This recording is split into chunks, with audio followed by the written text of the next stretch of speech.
июне 1840 года подняли восстание надтеречные чеченцы. Чеченских аулов Старый Наур, Новый Наур, Эмингуловский, Мундаров, Банки-Юрт, Межи-Юрт, Бени-Юрт, Кажаки, Калаузов, Мамака-Юрт и Гунешки жители разгромили дома царских прислужников.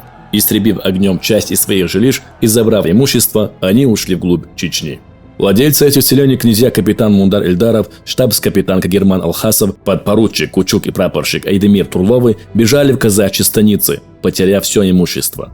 Был убит брат Арцу Чермоева, взят в плен штабс-капитан Алхасов. Огромные потери понес офицерский состав. Назначенный командиром карательного отряда, направленного в Чечню, генерал-лейтенант Голофеев поставил перед собой задачу остановить движение надтеречных чеченцев и помешать им соединению с Шамилем. Заодно военная экспедиция Голофеева должна была примерно наказать присоединившихся к Шамилю чеченцев. В июле 1840 года, едва оправившись от кинжальных ран и переломов ребер, полученным в начале июня в рукопашной схватке с Губашем из Глухоя, имам Шамиль в сопровождении шейха Ташу Хаджи и других чеченских наибов вторгся через Салаватию в горный Дагестан с большим ополчением, состоявшим в основном из ичкерийских и шатоевских чеченцев, а также из андийцев и нескольких десятков черкеевцев и аварцев. С боем имам занял аул Цаботаль, жители которого отказались добровольно присоединиться к мюридам. Затем отряды имама двигаются на юг вверх по Сулаку. Шамиль присоединяет к своему отряду воинов из села Черкей и подходит к аулу Ишкарты. Здесь мюриды разбивают русский отряд и милицию Тарковского Шамхала Абу Муслима и Мухтелинского Ахмедхана. После боя у села Ишкарты 10 июля 1840 года имам Шамиль овладел подвластными Шамхалу селения Эрпели и Каранай, поставив под угрозу шамхальство Тарковское, чем вызвал большое беспокойство царских властей. Из крепости Тимирхан-Шура навстречу мюридам с войском идет генерал Клюки фон Плугенау. В это время на другом конце левого фланга Кавказской линии генерал Голофеев, знавший об отсутствии в Чечне имама Шамиля и большей части чеченских воинов, решил покончить одним ударом с ног Чечню и отличиться перед начальством. Накануне похода известный русский поэт Михаил Юрович Лермонтов писал своему другу Лопухину: «Завтра я еду в действующий отряд на левый фланг, в Чечню, брать имама Шамиля, которого, надеюсь, не возьму». Усиленный отряд генерал-лейтенанта Голофеева в составе около 4000 пехоты, 1500 казаков и 14 орудий 6 июля 1840 года вышел из лагеря крепости Грозной и прошел через Ханкальский проход к аулу Большой Чечен, уничтожив это селение и аул Дуду-Юрт с обширными полями, засеянными до самого Аргунского ущелья. 7 по 8 июля войска прошли селения Большая Тага и Чахкери, оставив их невредимыми, чтобы иметь материал для строительства и укрепления Чахкари. Затем они направились к Гойтинскому лесу, через который прошли с боем и уничтожили аулы Ашпатой-Гойта, Чунгуруа-Юрт, Урус-Мартан, Гурак-Рошни, Хажи-Рошни, Таиб с садами и посевами кукурузы. Не дожидаясь подхода царских войск, жители покидали свои селения и уходили в леса и горы. Множество беженцев из Притерича и сунжинских аулов скопилось в лесу между аулами Гихи и Валерик. Не встречая серьезного сопротивления, кроме небольших рукопашных схваток, перестрелок и одиночных шибок, удалых чеченских и казачьих храбрецов, отряд Голофеева оставляет за собой разрушенные и сожженные селения, вырубленные сады, вытоптанные посевы, достиг 10 июля селения Гихи и, придав огню хлебные поля, стал там лагерем. Тем временем предводители чеченцев Иса из Урус-Мартана, Атабай Мулла из Чунгур-Юрта, Таиб, Саудулла из Нурукоя, Майлин Таимасха, отважная женщина из Гихи, и Саид из Притерича и другие собирали силы, призывая на помощь чеченских ополченцев из районов Нашхи, Карабулака, Арштхой, Шатоя и Ичкерии, Нохчимуак. Во время всеобщей мобилизации районы Гихи, Арштхой и Нашха могли выставить лишь около до 3000 вооруженных ополченцев. Умелых и хорошо вооруженных воинов насчитывалось лишь от 300 до 500 человек. И хотя большинство конных воинов из Ичкерии и Шатоя участвовали в это время в походе в Дагестан, все же мечиковский наиб Шуайб Мулла, узнав, что на его родине Нохчичуэ идет наступление, послал на помощь свой отряд. И этот поступок показывает, насколько были сплочены чеченцы. Сам он не мог присутствовать в Малой Чечне, так как имам Шамиль поручил Шуайбу безопасность своей семьи, которую оставил ауле Дачу-Барзуай. Из этого аула Шуайб перевез семью имама Анды, а оттуда Дарго. Участник экспедиции Голофеева, поручик Михаил Юрьевич Лермонтов, писал в своем стихотворении «Валерик»: «Из гор Ичкерии далекой уже в Чечню на братный зов толпы стекались удальцов. На призыв о помощи горские матери посылали своих сыновей из других районов Чечни, Наши, Карабулака и Шатоя. Гонцы помчались к имаму Шамилю в Дагестан с просьбой вернуть кавалерию для защиты селений. Получив данные разведки о наметившемся маршруте царских войск, чеченские военачальники организовали устройство в Гихинском лесу завалов из поваленных деревьев и земли, засад и ловушек, рвов и ям, создав по дороге через лес целую цепь оборонительных сооружений. Недалеко от оборонительной линии в лесах предгорий скопилось большое количество семей беженцев, старики, женщины и дети. Поставленные в обозе вооруженные подростки охраняли жизнь и честь своих старейшин, матерей и сестер, скот и имущество. Все, способные держать в руках оружие, двинулись в Гихинский лес, чтобы не пропустить противника. С мужчинами на оборонительную линию пошли и женщины. Лермонтов писал: «Над допотопными лесами мелькали маяки кругом, и дым их то вился столпом, то расстилался облаками, и оживились леса». Утром 11 июля войска Голофеева выступили из лагеря. В авангарде отряда находились 3 батальона Курьинского полка, 2 роты саперов, 1 сотня донских и сотня линейных казаков и 4 орудия под командованием полковника Фрейтага. Впереди отряда ехали 8 сотен донских казаков во главе с полковником князем Белосельским-Белозеровым. Арьергардом, состоявшим из 2 батальонов пехоты, 4 орудий и сотни казаков, командовал полковник Врангель. Остальные охраняли обоз. Отряд двинулся к Гихинскому лесу. Чеченцы, скрывавшиеся в лесной чаще, не выдавали себя, заманивая противника вглубь лесных дебрей. Лишь дым костров, с помощью которых горцы сообщались друг с другом, передавая сигналы о движении вражеских войск, говорил о присутствии в лесу чеченских разведчиков. Войска вошли в лес и двинулись по узкой орбяной дороге. Время от времени солдаты замечали мелькавшие между деревьями одиночные фигуры горцев. Головной отряд царского войска подошел к чеченским завалам, перекрывшим дорогу, откуда был открыт яростный огонь.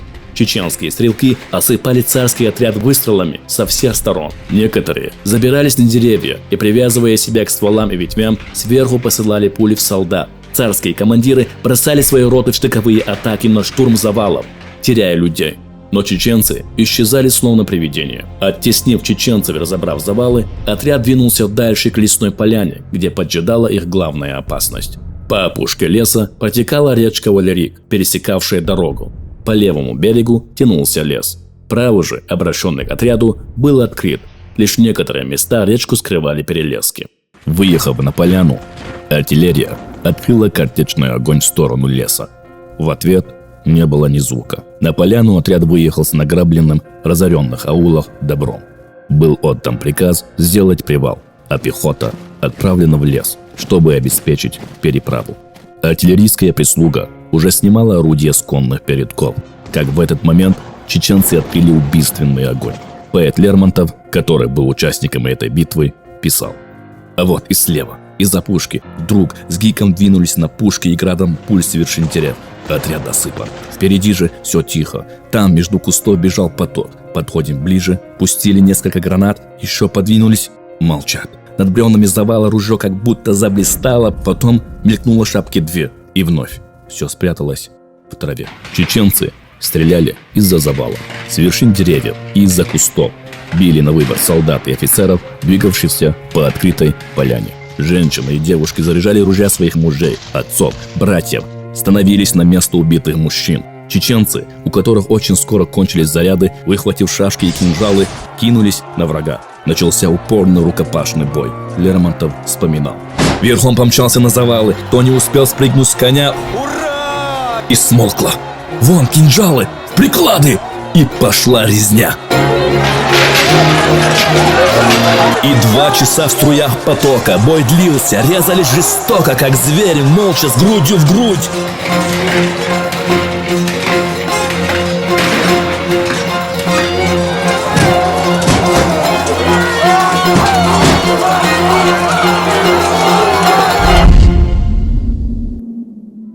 Военный историк царской России генерал Потто в своей работе «Чечня» писал о тактике Нохчи во время Кавказской войны. Горе. И если ослабевала или расстраивалась где-нибудь цепь, тогда сотни шашек и кинжалов мгновенно вырастали перед ней, как из земли, и чеченцы с гиком кидались в середину колонны. Начиналась ужасная резня, потому что чеченцы проворны и беспощадны, как тигры. Кровь опьяняла их, омрачала рассудок, глаза их загорались фосфорическим блеском. Движения становились еще более ловки и быстры. Жаркие схватки возникали над телами убитых горцев. Десятки родственников и друзей, которых иногда погибали на штыках солдат, пытаясь вынести тело с поля боя. Яростно сражавшиеся чеченцы стояли насмерть, давая возможность семьям уйти в горы. Сражение, ни на минуту не затухавшее в течение 2 с лишним часов, кончилось так же внезапно, как и началось. Тела убитых стаскивали в кучу. Царские войска, понесшие большие потери, были остановлены. По официальным, сильно заниженным данным, отряд Голофеева потерял убитыми, ранеными и пропавшими без вести 30 офицеров и 316 нижних чинов. Численность и потери участвовавших в сражении чеченцев неизвестны, так как чеченцы стреляли в основном из-за завалов, и тела погибших не оставляли. Чеченцы готовились к новому сражению, но на следующее утро началось движение сильно измученного отряда Голофеева к Ачхою на соединение с отрядом генерал-майора Лабынцева. После совещания Лабинцев выступил на Асу, а Голофеев, уничтожив Ачхой через селение Шильчихи и Казах-Кичу, двинулся обратно и 14 июля прибыл в Грозную. Кровяков в книге Шамиль писал: «В кровопролитной битве на реке Валерик отряд Голофеева был разбит горцами. Походы Голофеева, по словам Филиппцина, доставили русской литературе несколько блестящих страниц Лермонтова, но успеху общего дела не помогли». Даже командиру Кавказского корпуса генералу Головину, трубившему о фантастических победах царских войск, и в рапорте военному министру графу Чернышову, охарактеризовавшему Валерикское сражение как жаркое дело, обратившееся к чести оружия нашего, пришлось впоследствии признать, что сражение при Валерике генерал-лейтенант Голофеев сделал некоторый вред чеченцам, но и сам претерпел значительную потерю в людях. Мария Чичагова, жена генерал-губернатора Калуги, долгое время воевавшего на Кавказе, в своей книге «Шамиль на Кавказе и в России» в 1889 году писала: «Генерал Голофеев двинулся в Малую Чечню с целью наказать жителей за измену, но понес сильное поражение при Валерике. 17 июля пополненный отряд Голофеева отправился из крепости Грозной в дагестанскую крепость Тимирхан-Шура на помощь генералу Клюки фон Клугенау, войска которого потерпели поражение у аула Каранай, а сам генерал едва не попал в плен к Шамилю. Тимирхан-Шура была беззащитна перед войском мюридов, но помощь Голофеева оказалась уже ненужной, ибо в разгар успехов Шамиль, получив тревожные вести из Чечни, спешно прервал военные действия. 16 июля он отпустил дагестанское ополчение и вернулся в Чечню, приведя в полное недоумение русское командование на Кавказе. На самом деле имам отлично понимал, какой резонанс вызовет захват крепости Тимирхан-Шура горцами. Хотел продолжить поход, но начавшийся ропот чеченской кавалерии, взволнованные вестями из Чечни и ссора имама с влиятельными среди чеченцев и андийцев шейхом Ташухаджи, заставили Шамиля переменить свои планы. По дороге в Чечню Шамиль получил радостную весть о победе на речке Валерик, загладившую досаду имама на то, что его оторвали от похода на Тимирхан-Шуру. Победа в первом, после провозглашения Шамиля имамом Чечни, серьезном сражении на Валерике еще раз продемонстрировала силу стойкости, героизма и упорства чеченского народа в освободительной войне против колонизаторов.